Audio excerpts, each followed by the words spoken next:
Bill Belichick is the new head coach for the North Carolina Tar Heels. One Hall of Famer is replacing another Hall of Famer.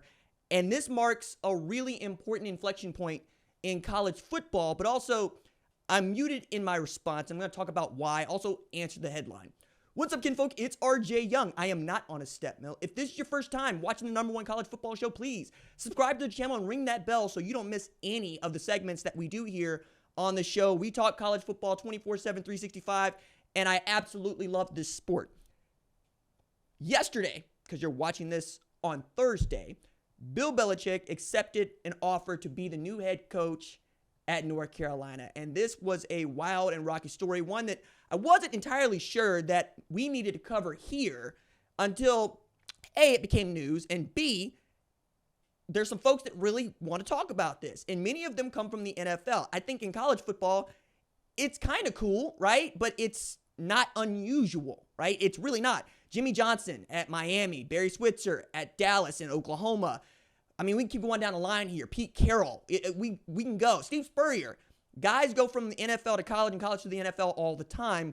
Why is this so different? Well, it's different because it's Bill Belichick. It's because it is perhaps the best NFL coach who has ever lived, who coached the best player who has ever lived in Tom Brady, and turned around a really unremarkable franchise into a juggernaut in the 21st century with making the best out of what he had, right? This is the guy that can look at a skill set from a player and really moneyball it. He can maximize what that guy can give you and build a game plan around him. Like, for instance, I think that one of the most underrated players that Bill Belichick ever coached was Deion Branch. And I'm still a Deion Branch truther. I think that dude could have been one of the greatest wide receivers who ever lived.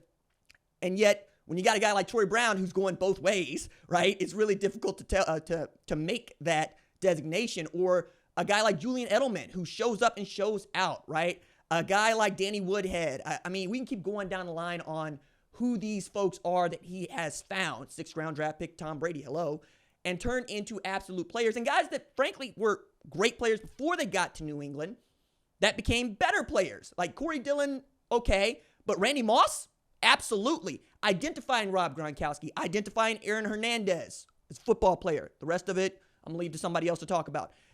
I'm really enthusiastic about what he can do from a talent evaluation standpoint and a personnel standpoint. But that's a skill set that you really wouldn't have been able to use in college football until right now.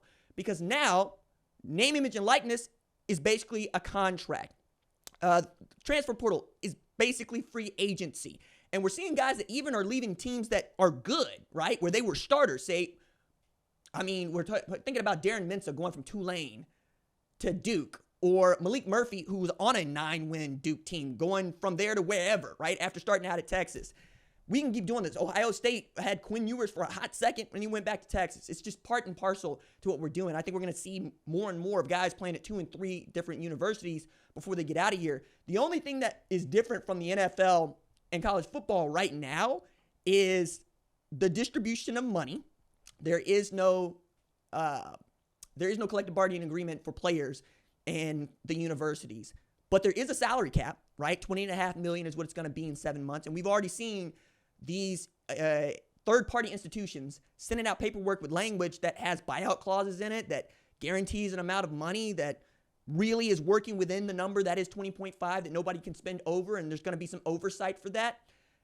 And we're also seeing that the recruiting process has become transactional. It's no longer whining and dining to the degree that we used to see it. You're still going to get that for highly valued players because you really want to get that guy, but it's no longer required. Now it's how much you're going to pay and what are we willing to pay and what is this going to provide.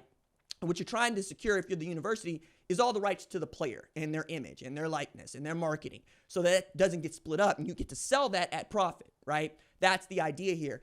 Where I think this is going to get interesting is guys still got to go to class, such as it is, and I can't wait to see that come to an end because on the one hand, yeah, a college education is valuable, but a college education is only valuable for getting a job. Once you've got a job, I don't think you need to go to college. This is a man who got master's and still got a few hours left in a PhD program where I was going to be an English professor because I was looking to get a job doing that, right? Soon as you get a job, you no longer need to be going to school for anything ever. It's what the job is for. And now your resume is your lived experience, your work experience. It's why, as a new dude, it's really difficult to get a good job because they want 5 years work experience. They don't want you just coming out of college because it doesn't really matter that much. Now that the price of college has gone up precipitously, I don't want to hear no more about the boomers and the $7 that they paid to go to school and they paid off their debt. That's not where we live. We live in a place where the federal government has had to step in and go, hey, look, it's getting out of hand for everybody, and we going to leave these dudes broke. When you got a lot of people that are going, I didn't take out those loans. Why should they be forgiven? I didn't take them out. I'm going, well, it doesn't really affect you. It affects the people that were seeking their forgiveness for trying to go get a college degree to try to get a job to contribute to society, because it's better when all of us got jobs and all of us got places to work. But that's another discussion that we don't need to continue to unpack here. We do need to talk about Bill Belichick and what UNC is actually getting here. With Michael Lombardi joining him as general manager, you're getting that NFL front office that everybody seems to want to do at the higher levels of the sport. You're getting the kind of expertise and talent evaluation, contract negotiations that have been for decades, literally, in the NFL with Belichick and Lombardi. You're also getting two guys that have showed you their media savvy, right? Lombardi would do Bill Simmons' podcast and then the Pat McAfee show, and he's leaving Vegas Insider, but he is a football operator. That's what he does. Bill Belichick showing everybody that he can work everywhere, doing all the things, but really giving a middle finger to the NFL to take this job, which is an above average ACC program. It's not a juggernaut. I mean, it's not as if Bill Belichick is going to Notre Dame like one of his assistants, Charlie Weiss, did, right? It's certainly not necessarily worse than Boston College, where, we've seen another Bill Belichick assistant, Bill O'Brien, become head coach. And you can keep doing this, right? We can go all the way through his lineage and see. But the question that I wanted to answer is, would Nick Saban join this staff?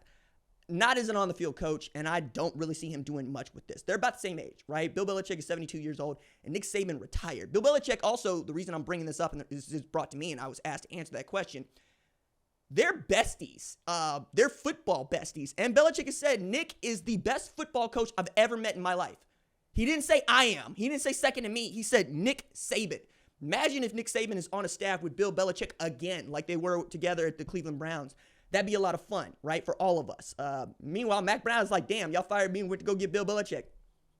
I guess that's what it's going to be. A Hall of Famer in his own right, another guy in his 70s. I am enthusiastic about what this could be, but I'm not going to hold my water. I'm not going to hold my breath for UNC to start taking over college football. I think it's just more about what the sport is going to do in response, right? What else are you going to throw into your name, image, and likeness collective? Because now Dabo Swinney is coaching against Bill Belichick, right? Now Mike Norvell is coaching against Bill Belichick. And we keep going here, dog. Like now Rhett Lashley is coaching against Bill Belichick. Like that's phenomenal. That's kind of cool. You're going to get to measure yourself. And everywhere you go, you're going to hear the same thing. You're going to hear great respect for this man, what he's done for the sport, what he means to the sport. It is an honor to shake his hand at midfield. And then you're going to go try to kick his ass, because that's what we do in football. We want to show humility anywhere but during the football game. In the football game, I'm going to try to end you, because that's what we do here. That's what football is. We are trying to pick a fist fight, and we're trying to win one, okay? I expect that to be what the ACC does to Bill Belichick. Frankly, what Bill Belichick does to the ACC, to say nothing of college football. Now, if you're a Tar Heels fan, you expect to start winning championships. I'm not going to say that you're not. I'm going to say there's a lot of folks with a lot of pride in your league, right, that ain't going to want to see that happening. Like, I can't wait to see what Notre Dame does with all of this, right? Marcus Freeman's going to be like, damn, for real? I'm 38 years old. I've been doing pretty good. I got a team in the college football playoff. And y'all got me playing second fiddle to Bill Belichick. He's not going to do that. He's not going to do that. He's going to do what Rhett Lashley and Dabo Swinney and all these other great coaches are going to do. They're going to shake hands. They're going to say nice things. And they're going to go try to kick his ass. I think Nick Saban, though, would contribute something if Bill Belichick had asked. But I don't think he's going to, right? I don't think that's what you do to buddies. I don't think that's what you do to friends. I think that he's going to do what most of us do, which is root for his best friend or his buddy to be great, right? No more so than he would root for any of his other former assistants to go be great. You know, guys like Kirby Smart and Lane Kiffin and Steve Sarkisian. We keep going here, dog. Kurt Signetti.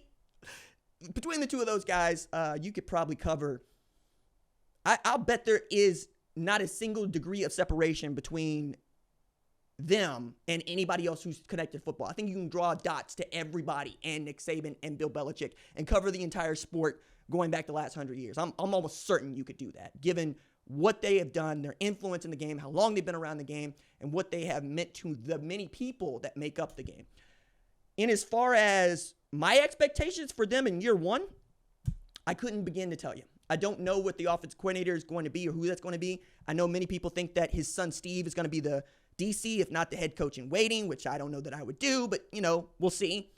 And then what the personnel is going to look like. And I'm telling you, the personnel ain't going to look anything like we expect it to look like, but he's probably going to find some guys that have a very particular skill that he can maximize, and then we're going to talk well about that dude.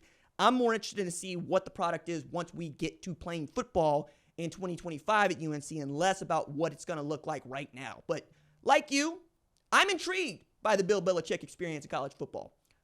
But I'm going to wait and see before I start telling you whether it's good or bad.